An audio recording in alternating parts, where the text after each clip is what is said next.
12-ാം നാളിൽ പ്രതീക്ഷയുടെ സിഗ്നലുകളാണ് ലഭിച്ചിരിക്കുന്നത്. എനിക്കൊപ്പം ഇപ്പോൾ അശ്വത്ത് കൂടി ചേർന്നുണ്ട്. അശ്വത്ത്, ഈ 4 സിഗ്നലുകളിൽ ഏതാണ് ഏറ്റവും കൂടുതൽ പ്രതീക്ഷയുള്ളത്? മേജർ ജനറൽ ഇന്ദ്രപാൽ നൽകിയ റിപ്പോർട്ട് പ്രകാരം 4 പ്രധാനപ്പെട്ട സിഗ്നലുകൾ അവസാനമായി ഐഡന്റിഫൈ ചെയ്തിട്ടുണ്ട്. അതിൽ 1, 2, 3, 4 എന്നിങ്ങനെ ഇതിൽ 4-മതായി രേഖപ്പെടുത്തിയിരിക്കുന്ന ഈ സിഗ്നൽ, അതായത് ഈ കരയിൽ നിന്ന് ദൗത്യ സംഘമൊക്കെ നിൽക്കുന്ന ഈ കരയിൽ നിന്ന് 132 മീറ്റർ മാറി ഏതാണ്ട് 200 മീറ്ററിലധികമാണ് അല്ലെ ഈ പുഴയുടെ ആകെ വീതി എന്ന് പറയുന്നത് ഏകദേശം ഈ ഭാഗത്ത് മാത്രം 200 മീറ്ററിലധികമാണ്.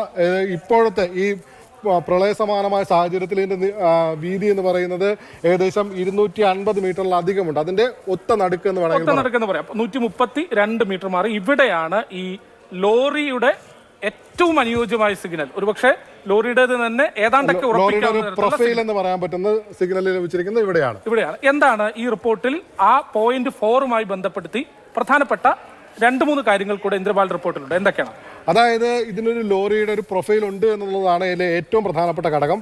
അതിന് പുറമെ ഈ മേഖലയിൽ ഇത് ലോറി വരാനുള്ള സാഹചര്യം എങ്ങനെ അനുകൂലമാകുന്നു എന്ന് ചോദിച്ചാൽ ഈ കാണുന്ന മൺകൂനയാണ്. ഈ കാണപ്പെടുന്ന മൺകൂന ഇത് 132 മീറ്റർ അകലത്തിലാണ് ഇത് കാണപ്പെടുന്നതെങ്കിൽ അതേ ദൂരത്തിൽ ഇതിന് സമാനമായ ഒരു മൺകൂന ഇവിടെ സൃഷ്ടിക്കപ്പെട്ടിട്ടുണ്ട്. പക്ഷേ ആ മൺകൂനയ്ക്കകത്ത് മണ്ണിന്റെയും കല്ലിന്റെയും നടുവിലായി ലോറി കിടന്നിരിക്കാം എന്നതാണ് റിപ്പോർട്ടിൽ പ്രധാനമായി പറയുന്നത്. അത് ഈ കാണുന്ന മൺകൂനയല്ല, ആ മൺകൂനയിൽ നിന്ന് കുറച്ചുകൂടി മാറിയുള്ള ഒരു പ്രദേശമാണ് CP4 സിഗ്നൽ 4 എന്ന് പറയുന്നത്. ഇത് മറ്റൊരു ആകാംക്ഷ ഇപ്പോഴും അർജുൻ അതിനകത്ത് ഉണ്ടോ എന്നതാണ്. അത് ആ റിപ്പോർട്ടിൽ എന്തെങ്കിലും സൂചിപ്പിക്കുന്നുണ്ടോ? തീർച്ചയായിട്ടും അവിടെ തന്നെയാണ് ഈ റിപ്പോർട്ടിന്റെ പ്രധാനപ്പെട്ട കാര്യമുള്ളത്. ഈ പരിശോധന നടത്തിയതിൽ മനുഷ്യ സാന്നിധ്യം ആ ലോറി എന്ന് കരുതപ്പെടുന്ന ആ വസ്തുവിനുള്ളിൽ കണ്ടെത്താൻ കഴിഞ്ഞിട്ടില്ല എന്നതാണ് റിപ്പോർട്ടിൽ പറയുന്നത്. പക്ഷേ ഒപ്പം തന്നെ പറയുന്ന പ്രധാനപ്പെട്ട ഒരു കാര്യം, ഈ പരിശോധനയിൽ കണ്ടില്ല എന്നതുകൊണ്ട് ഒരു നിഗമനത്തിലേക്ക്, ഒരു കൺക്ലൂഷനിലേക്ക് എത്താൻ കഴിയില്ല. അത് തീർച്ചയായും മനുഷ്യന്റെ സാന്നിധ്യം അതിനകത്ത് ഉണ്ടാകാം. തുടർ പരിശോധനകളോ ഒരുപക്ഷെ മുങ്ങൽ വിദഗ്ധർ നേരിട്ടിറങ്ങിയുള്ള പരിശോധനകളോ വ്യക്തമാകും. അതിനൊരു സാധ്യത കൂടി നമ്മൾ പരിശോധിക്കേണ്ടതുണ്ട്. മുങ്ങൽ വിദഗ്ധർക്ക് എങ്ങനെ ഈ ഭാഗത്തേക്ക് ഇനിയുള്ള ഓപ്പറേഷൻസ് എങ്ങനെയെന്നുള്ളത്, അതായത് ഈ ഭാഗത്തെ ആഴം എന്ന് പറയുന്നത്, ഈ അപകടം ഉണ്ടാകുന്നതിന് മുമ്പ് ഇവിടുത്തെ ആഴം എന്ന് പറയുന്നത് ഏകദേശം 40 ഫീറ്റിന് അധികമാണ്. 40 അടിയിലേറെ താഴ്ചയുണ്ട് ഈ ഭാഗത്ത് മാത്രം.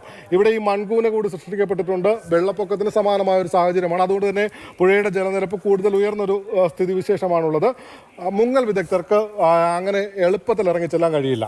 പക്ഷേ ഈ പ്രതിബന്ധങ്ങളെ ഒക്കെ മറികടന്നുകൊണ്ട് എത്രയും പെട്ടെന്ന് തന്നെ ദൗത്യ സംഘത്തിന് ഒപ്പം തന്നെ ഇപ്പോൾ അവിടെ വന്നിട്ടുള്ള പ്രാദേശിക ഡ്രഡ്ജിംഗ് സംവിധാനം കൂടി പ്രയോഗിക്കുന്നത്. അതായത് ഈ മണ്ണിനെ, ഈ കാണപ്പെടുന്ന ഈ മണ്ണിനെ ഓരോ സ്ഥലങ്ങളിൽ ഇപ്പോൾ ഓരോ പോയിന്റുകളിൽ കാണപ്പെടുന്ന മണ്ണുകളുണ്ടല്ലോ, മൺകൂനകളെ അടിച്ച് കളയുന്ന രീതിയിലുള്ള ഡ്രഡ്ജിംഗ് സംവിധാനം ഉപയോഗിക്കാൻ കഴിയുമോ എന്ന പരിശോധനയാണ് നടക്കുന്നത്. ഇവിടെ ഇപ്പോൾ ഇറങ്ങാൻ കഴിയില്ല. ഇറങ്ങണമെങ്കിൽ ഇപ്പോഴുള്ള ഒഴുക്ക്, ഈ വെള്ളത്തിന്റെ ഒഴുക്ക് കുറയണം. അത് എനിക്ക് തോന്നുന്നു 3 നോട്ടിലെങ്കിലും എത്തണമെന്ന്. ഏതായാലും ഈ മേഖല കേന്ദ്രീകരിച്ച് ഏതാണ്ട് ഈ പുഴയുടെ പകുതിയോളം വരുന്ന 132 മീറ്റർ എന്ന ഈ പ്രദേശം കേന്ദ്രീകരിച്ച് തെരച്ചിൽ ഒന്നുകൂടെ ഊർജിതമാകുകയാണ്, നിർണായകമായ ഘട്ടത്തിലേക്ക് പോകുകയാണ്.